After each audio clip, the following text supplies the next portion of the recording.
PMP बसने अचानक पेट घेतल्याने कर्वे रस्त्यावर गोंधळ उडाला। नेहमीप्रमाणे सकाळी 10:30च्या सुमारास चाकरमान्यांच्या आणि विद्यार्थ्यांच्या रहदारीने कर्वे रस्ता ओसंडून वाहत असतानाच साळुंके विहारकडून कोथरूडकडे जाणाऱ्या पीएमपी बसने अचानक पेट घेतला। कर्वे रस्त्यावरील आबासाहेब गरवारे महाविद्यालयासमोर बस आली असता ड्रायव्हरच्या केबिनमधून प्रथम धूर येण्यास सुरुवात झाली आणि लगेचच त्याला आग लागली। ड्रायव्हर आणि कंडक्टरने प्रसंगावधान राखून तातडीने सर्व प्रवाशांना खाली उतरवल्याने कुठलीही मनुष्यहानी झाली नसली तरी बसची पुढील बाजू पूर्णपणे बेचिराग झाली। थोड्याच वेळात आगीने रौद्ररूप धारण केले। आगीच्या झळीने जवळच उभ्या असलेल्या काही दुचाक्यांचेही थोड्याफार प्रमाणात नुकसान झाले। लागलेल्या आगीचे प्रमाण बघता पोलिसांनी कर्वे रस्त्यावरील एका बाजूची वाहतूक थांबविल्याने सकाळच्या धावपळीत वाहतूक खोळंबली।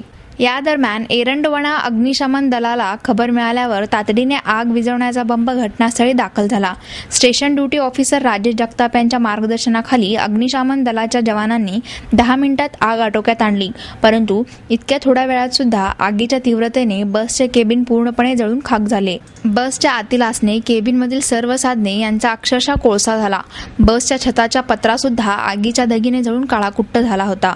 चालक आणि वाहकाच्या प्रसंगावधानाचे यावेळी नागरिकांनी कौतुक केले। वायरिंगमधील शॉर्ट सर्किटने बसला आग लागली असण्याचा अंदाज अग्निशमन दलाच्या अधिकाऱ्यांनी व्यक्त केला आहे। मी Rajesh Jagtap, station duty officer, Erandwane अग्निशमन केंद्र। सकाळी वाजून 14 मिनिटांनी एरंडवणा अग्निशमन केंद्रामध्ये बसला गरवारे कॉलेज समोर बसला आग आला। आम्ही तिथं पोहोचताक्षणी आम्हाला असं लक्षात आलं की केबिन पूर्णपणे जळलं होतं। 5 ते 10 मिनिटात आपण पूर्णपणे आग विझवली। त्या कंडक्टर ड्रायव्हर यांनी त्या बसमध्ये असणारे जे काही नागरिक होते त्यांना सुरक्षितपणे हलवलं होतं। बस साळुंके विहारवरनं कोथरूडकडे जात होती। बसचा नंबर MH12FC 9428। ड्रायव्हरचं केबिन पूर्णपणे जळालं आहे। आजच्या बाजूला ज्या सीट्स आहेत बसण्याच्या तिथंही बऱ्याच प्रमाणात जळ बसलेली आहे। साधारण शॉर्ट सर्किट, वायरिंगचं शॉर्ट सर्किट होऊन आग लागली असावी अंदाज।